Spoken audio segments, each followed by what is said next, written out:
热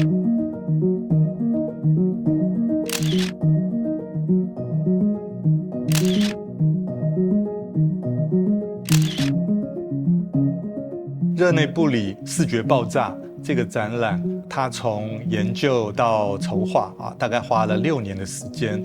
首先在瑞士洛桑的爱丽舍摄影博物馆展览，这次北美馆非常荣幸可以跟爱丽舍摄影博物馆共同合作，将这个很棒的展览呈现在北美馆。热内布里他在1959年成为了非常重要的马格兰摄影通讯社的正式的会员。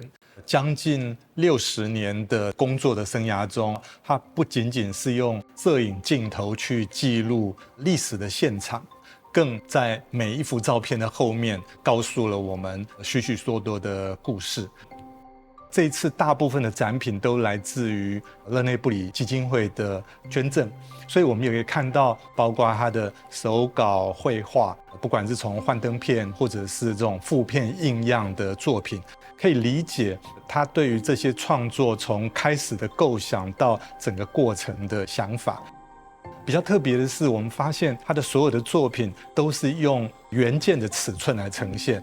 从一个所谓事件现场，再衍生到影像背后的历史故事跟文化的呈现，整体的一个思考的脉络。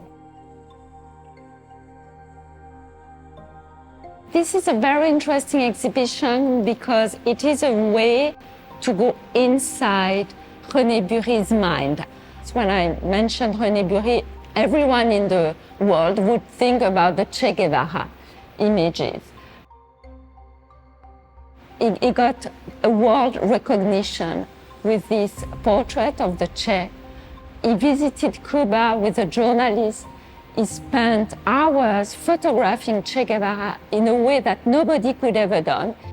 This is not a classical retrospective. This is really a way to discover how he worked, how much he was involved, not only in shooting, making photographs, but also thinking about photography, playing with photography, drawing, collages, making layouts of books. So this is really a way to get into a work in a kind of intimate way, I would say. Le concept de cette exposition est un petit peu particulier car nous avons voulu faire une rétrospective en partant de l'archive du photographe. Donc cette exposition se construit sur deux axes. Le premier, c'est une ligne de vie qui va parcourir toute sa carrière, toute sa vie, depuis sa naissance jusqu'à son décès. Et à côté de cette ligne de vie, on va avoir des focus qui sont comme des éclairages sur des moments importants de sa vie, mais aussi de son œuvre, des choses qu'il a souhaité mettre en avant. Parfois, c'est des choses que nous-mêmes, nous avons retrouvées. Par exemple, on va retrouver beaucoup de selfies. On appelle ça des selfies aujourd'hui, mais ils se prenaient en photo avec beaucoup de personnes et on trouvait ça intéressant de mettre ça en avant. Et pourquoi il le fait? Est-ce que c'est juste une manière de jouer de son image? Effectivement, il joue de son image, mais aussi c'est quelqu'un de très généreux, il aimait se prendre en photo avec les gens. Et à côté de ça, on va montrer aussi comment sa photographie se construit depuis son école, depuis son apprentissage et comment il le développe ensuite au fur et à mesure de sa carrière. Mais à côté de ça, on va aussi avoir de multiples facettes de création. Il va être aussi bien un photographe qu'il va être un peintre, qu'il va être un graphiste. Il va faire des collages, il va faire des maquettes de livres. Et nous espérons que grâce à cette exposition, on va montrer que l'importance de ce photographe dépasse juste ce qu'on connaît de lui uniquement à travers sa photographie noir-blanc.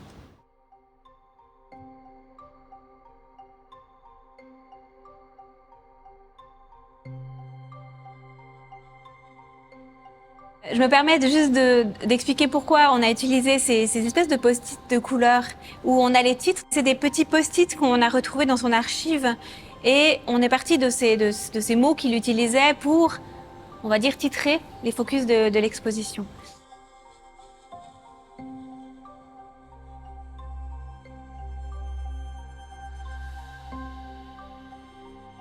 Cinquième focus de l'exposition, c'est sur les télévisions. Et télévision, c'est intéressant parce que il faut savoir que lui, très vite, il a été choqué en fait un petit peu par l'arrivée de la télévision, parce que très tôt dans les années 50, donc il est au début de sa carrière, il va falloir qu'il trouve une autre manière de faire son travail, pas uniquement des reportages, parce que la télévision va aller beaucoup plus vite que les photoreporters. Parce que comme il a été choqué, il a pris souvent des événements historiques à travers des écrans de télévision. Donc là, on a fait un peu un double jeu. On voit ces photos-là, où lui, il prend en photo des écrans, et nous, on les voit en plus dans des écrans. Donc on a voulu jouer un petit peu sur cette ironie.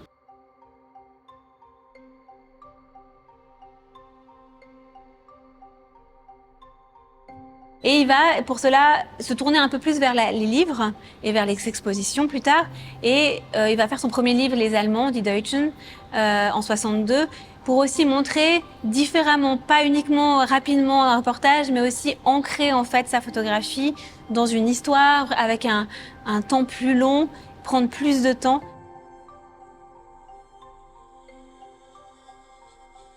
Et d'autre part, on a le dernier focus qui est le focus dessin.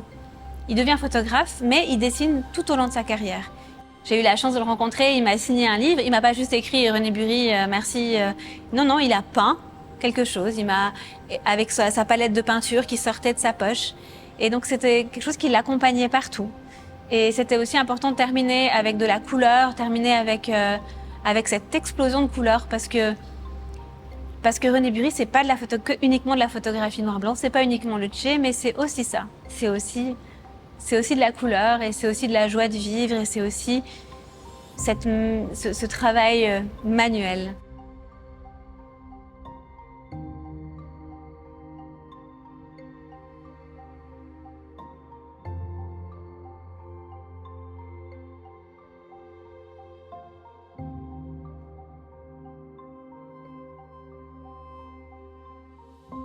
Mais il y a une chose aussi que j'ai pas précisé, c'est que il y a très peu de textes. Alors effectivement, il y a des textes au mur, des textes de section qui vont vous raconter un petit peu l'histoire des focus.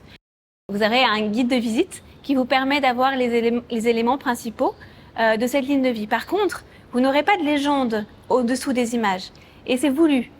C'est peut-être un petit peu difficile pour le public qui n'a peut-être pas l'habitude de regarder la photographie ainsi, mais en vous enlevant ces informations directes, ça permet au public de passer plus de temps sur l'image et sur les documents.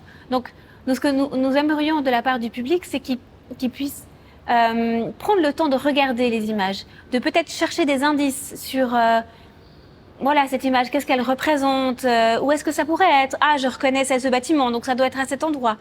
Parfois, les documents qui sont de part et d'autre permettent de donner des indices également. Ou parfois, le photographe aussi donne une légende sous l'image, mais pas tout le temps. Et je pense que ce qu'on aimerait transmettre, c'est que la photographie, on a tendance à vouloir vous la donner directement. Et là, on demande vraiment un travail. Et je pense que c'est une autre manière de visiter une exposition. Et faites le test.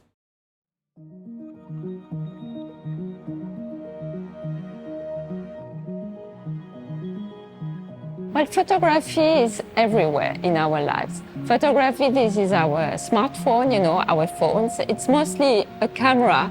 So for me, the thing that we live in a world that we are constantly in a flux of images.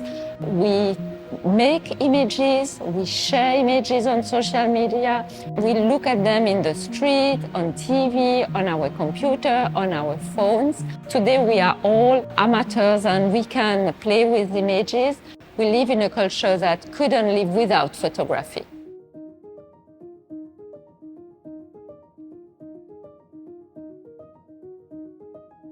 最近几年，我们经过了后疫情的时代，然后甚至于改变了我们对于全球化这样事情的一个看法。所以在这个时间点，我们重新的来推出勒内布里的摄影展，其实有另外一个意义，就是我们如何透过勒内布里他在事件现场去看这个世界，重新让我们回顾历史的文明是怎么演进的，还有我们透过每一张照片再度的去认识这个世界。